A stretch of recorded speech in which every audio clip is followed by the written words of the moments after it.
जय हिंद। Welcome to CM knowledge. मैं आशा करता हूँ आप सभी लोग अच्छे होंगे। आज हम लोग आरआरबी ग्रुप डी में जो एग्ज़ाम्स में क्वेश्चन पूछे गए थे उनको सॉल्व कराऊंगा। और आप लोगों से एक छोटी सी रिक्वेस्ट है, चैनल को प्लीज़ सब्सक्राइब करें। तो आज हम लोग देखते हैं क्वेश्चन पहला फर्स्ट पूछा गया है आपके एग्ज़ाम में। क्वेश्चन नंबर फर्स्ट, 100 और 50 रुपये के 32 नोटों का मूल्य 2000 रुपया है। तो 50 रुपये के नोटों की संख्या ज्ञात करनी है आपको। तो इस क्वेश्चन को कैसे सॉल्व करेंगे? तो हमारे पास, हमने मान लिया हमारे पास ये 100 रुपये की नोट है और ये 50 रुपये की नोट है।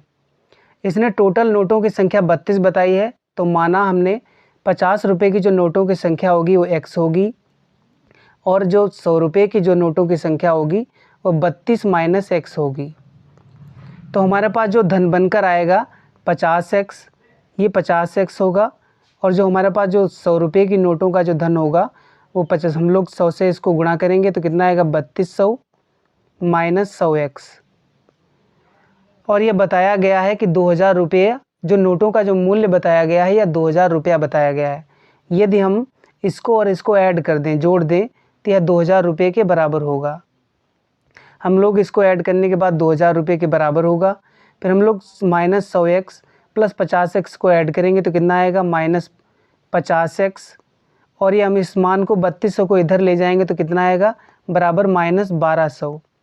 माइनस से हम लोग माइनस को कैंसिल करेंगे, एक जीरो से एक जीरो को कैंसिल करेंगे, 5 एकन 5, और हम लोग 120 को काटेंगे तो कितनी बार में कटेगा 24 बार में। x बराबर कितना आएगा 24। अर्थात हम कह सकते हैं जो 50 रुपये की जो नोटों की संख्या होगी वह 24 होगी। ये क्वेश्चन आपको क्लियर हुआ होगा। चलिए हम लोग क्वेश्चन नंबर दूसरा आपसे एग्जाम में पूछा गया है।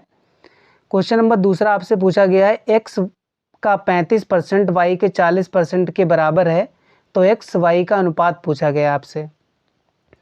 तो इस क्वेश्चन में पूछा गया x का 35%, तो हम लोग का चिन्ह का मतलब होता है गुणा। x का हमने लिखा 35%, x का 35% बताया गया है y के 40% के बराबर है, तो हमने लिखा y का 40%। परसेंट से हमने परसेंट को कैंसिल कर दिया।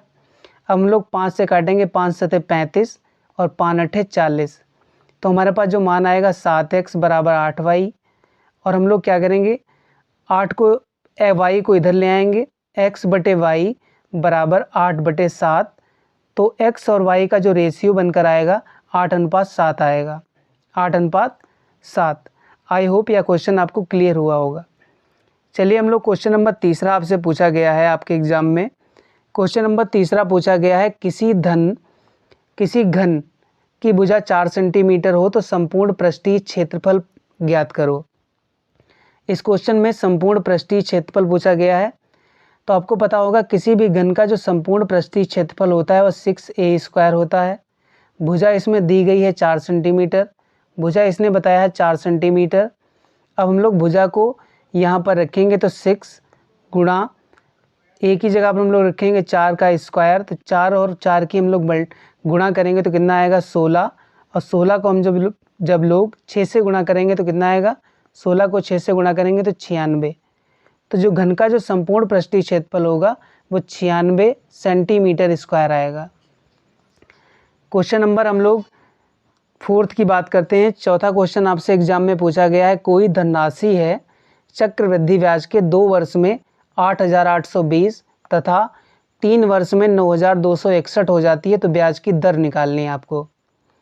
ब्याज की दर निकालने के लिए आपको क्या करना होगा, कोई भी धन था वो 8820 से 9261 हो गया। तो सबसे पहले हम लोग 8820 से 9261 को हम लोग अंतर डिफरेंस निकालेंगे। तो डिफरेंस निकालेंगे कितना आएगा 441। जब हम लोग इसका डिफरेंस निकालेंगे 441, तो यह जो 8820 है यह मूलधन का काम करेगा 8820। और हम लोग गुणा करेंगे कन्वर्ट करने के लिए परसेंट में 100 से, एक जीरो से एक जीरो कैंसल। फिर हम लोग इसको 2 बार में काट देंगे 2 से, फिर हम लोग 2 से 10 को डिवाइड करेंगे तो 5% आएगा। जो ब्याज की दर होगी वह 5% होगी। क्वेश्चन नंबर नेक्स्ट आपसे पूछा गया है आपके एग्जाम में। क्वेश्चन नंबर नेक्स्ट आपके एग्जाम में पूछा गया है, 4p + 3q का whole square minus 4p - 3q का होल स्क्वायर। इस क्वेश्चन को सॉल्व करने के लिए आपसे एक फार्मूला याद रखना, a प्लस बी का whole square minus a minus b का होल स्क्वायर बराबर 4ab।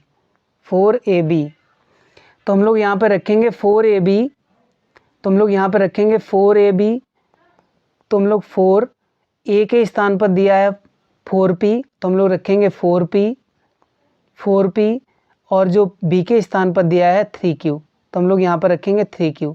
अब हम लोग क्या करेंगे, इसकी गुणा करेंगे, 4 चक्कू 16, 16 3 48, 48 pq इसका मान आएगा। चलिए हम लोग नेक्स्ट क्वेश्चन की बात कर लेते हैं। नेक्स्ट क्वेश्चन आपके एग्जाम में पूछा गया है कि किसी त्रिभुज की भुजाओं का जो अनुपात दिया है 3:4:5 है, यदि परिमाप 36 सेंटीमीटर हो तो त्रिभुज का क्षेत्रफल ज्ञात करना है आपको।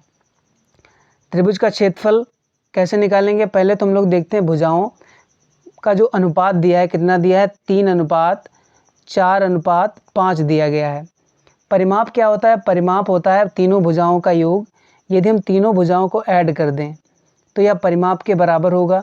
तो 4 3 7 5 12, तो जो 12 होगा 12 यूनिट या 36 के बराबर होगा। तो हम लोग निकाल सकते हैं 1 यूनिट का मान 3 होगा, 12 × 1 12, 12 3 36, 1 यूनिट का मान 3 आएगा। तो 3 यूनिट को हम लोग 3 से मल्टीप्लाई करेंगे तो कितना आएगा, 9 अनुपात, फिर हम लोग 3 को 4 से गुणा करेंगे तो कितना आएगा, 3 चक्कू 12, फिर हम लोग 3 को 5 से गुणा करेंगे तो कितना आएगा, 15। यह भुजाएं निकल कर आ गई। अब हमको निकालना है त्रिभुज का एरिया, निकालना है क्षेत्रफल। तो त्रिभुज का एरिया क्या होता है, 1/2 आधार गुणे ऊंचाई।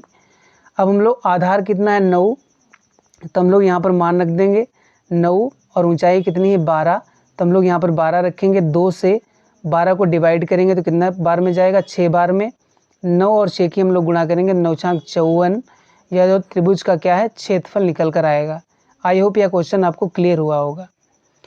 चलिए हम लोग नेक्स्ट क्वेश्चन आपके एग्जाम में पूछा गया है। नेक्स्ट क्वेश्चन आपके एग्जाम में पूछा गया है, रुपया है कोई 1800, उसको 2:7 में बांटा जाता है, तो सबसे बड़ा भाग कितना होगा। या तो क्वेश्चन में यदि 2, इसमें 2 जो है सबसे छोटा भाग है और जो 7 है सबसे बड़ा भाग है। यदि हम दोनों को ऐड कर दें, 7 और 2 9, तो 9 यूनिट का जो मान होगा ये 1800 रुपये के बराबर होगा। तो हमने लिखा 1800। तो 1 यूनिट का मान कितना आएगा, 9 1 का 9, 9 दूनी 18, मतलब 200 के बराबर आएगा। इसको हम लोग जो काटेंगे, 9 1 का 9, 9 दूनी 18, तो या 200 यूनिट के बराबर आएगा। अब हमसे पूछा गया है सबसे बड़ा भाग, तो सबसे बड़ा भाग कौन सा है, 7। तो जो 7 यूनिट का मान कितना आएगा, 7 × 200, क्योंकि 1 यूनिट का मान 200 था, तो 7 यूनिट का मान कितना आएगा, 7 × 200, और इसको हम जब गुणा करेंगे तो 7 दूनी 14 और 00 मतलब 1400 आएगा। सबसे बड़ा भाग कौन सा होगा। तो चलिए हम लोग बात कर लेते हैं क्वेश्चन नंबर 8 जो आपके एग्जाम में पूछा गया है। मूलधन 12,500, दर दी गई है 10%, समय दिया गया है 2 साल, CI निकालना है आपको, चक्रवृद्धि ब्याज निकालना है। आपको पता होना चाहिए जो साधारण ब्याज होता है वह हर साल समान चलता है, जबकि चक्रवृद्धि ब्याज हम लोग ब्याज पर भी ब्याज निकालते हैं। तो 12,500 का अगर हम 10% निकालेंगे तो कितना आएगा, 1250 रुपये आएगा, या 1 साल का ब्याज आएगा। दूसरे साल का हम लोग जब ब्याज निकालेंगे तो कितना आएगा, 1250 आएगा, और हम लोग चक्रवृद्धि ब्याज निकालने के लिए हम लोग 1250 पर भी ब्याज निकालेंगे तो कितना आएगा, 125, या दूसरे साल का ब्याज आया। अब हम लोग क्या करेंगे, इसको ऐड करेंगे, 1250 में 1250 को ऐड करेंगे तो यह कितना आएगा, 2500, 2500 में हम लोग 125 ऐड करेंगे तो टोटल जो मान आएगा हमारे पास 2625, या 2 वर्ष का क्या आएगा, चक्रवृद्धि ब्याज आएगा। यही इसका राइट आंसर होगा। नेक्स्ट क्वेश्चन आपके एग्जाम में पूछा गया है कि एक बेलन का जो आयतन है 198 घन सेंटीमीटर है, घन होना चाहिए यहाँ पर, और 3 त्रिज्या कितनी बताई गई है, 3 सेंटीमीटर, ऊंचाई ज्ञात करनी है। इस क्वेश्चन को सॉल्व करेंगे। आपको पता है जो बेलन का आयतन होता है वो कितना होता है, πr²h, ये इसका फार्मूला होता है। आयतन कितना बताया इसने, 198 घन सेंटीमीटर, पाई का मान 22/7 होता है, 22/7 रखेंगे। आर त्रिज्या 3 सेंटीमीटर दी गई है, वर्ग करने पर 3 × 9, और ऊंचाई हमको ज्ञात करना है, तो हमने ऊंचाई को ऐसे ही रहने दिया।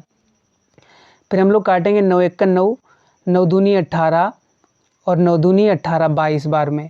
22 से हम लोग 22 कैंसिल करेंगे, जो ऊंचाई आएगी हमारे पास 7 सेंटीमीटर बनकर आएगी। क्वेश्चन नंबर 10 आपके एग्जाम में पूछा गया है। क्वेश्चन नंबर 10वां पूछा गया है 20% और 25% के दो क्रमिक छूटों के बाद किसी वस्तु को 840 रुपये में बेचा जाता है तो अंकित मूल्य ज्ञात करना है। इस क्वेश्चन को कैसे सॉल्व करेंगे? जैसे हमारे पास दो छूटें दी गई हैं, एक 20% की छूट है और एक 25% की छूट दी गई है। तो हम लोग इसको फ्रैक्शन के फॉर्म में तोड़ दें तो 20% का जो भिन्नात्मक मान होता है 1/5 और 25% को हम लोग 1/4 लिखते हैं।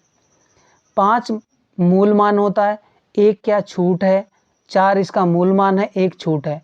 तो हम लोग क्या करेंगे, पहले 5 रुपये की वस्तु इसका अंकित मूल्य था, 1 रुपये की उसने छूट दी तो कितने रुपये की बेची, 4 रुपये की। फिर 4 रुपये था, फिर इसने 1 रुपये की छूट दी तो इसने 3 रुपये की बेची। तो टोटल इसका जो अंकित मूल्य आ गया 5 चक्कू 20 और 4 12, ये इसका सेलिंग प्राइस है, मतलब विक्रय मूल्य, ये अंकित मूल्य है। इसने बताया जो विक्रय मूल्य है 840 के बराबर है। इसका मतलब हम कह सकते हैं जो 12 यूनिट का मान होगा 840 के बराबर होगा। 1 यूनिट का मान 12 × 12 62 84 मतलब 70 रुपया होगा। आपसे एग्जाम में पूछा गया अंकित मूल्य का मान 20 रुपया है, तो जो 20 यूनिट का मान कितना आएगा, 20 × 70 तो 7 दूनी 1400 के बराबर होगा। आई होप यह भी क्वेश्चन आपको क्लियर हुआ होगा। नेक्स्ट क्वेश्चन आपके एग्जाम में पूछा गया है। नेक्स्ट क्वेश्चन आपसे पूछा गया माँ की आयु बेटे की आयु से 7 गुना है और उनके आयु का योग 48 साल है, तो माँ की आयु ज्ञात करो। इस क्वेश्चन का राइट आंसर आपको कमेंट बॉक्स में बताना है और आप लोगों से एक रिक्वेस्ट है, चैनल को प्लीज़ सब्सक्राइब करें। थैंक यू, जय हिंद।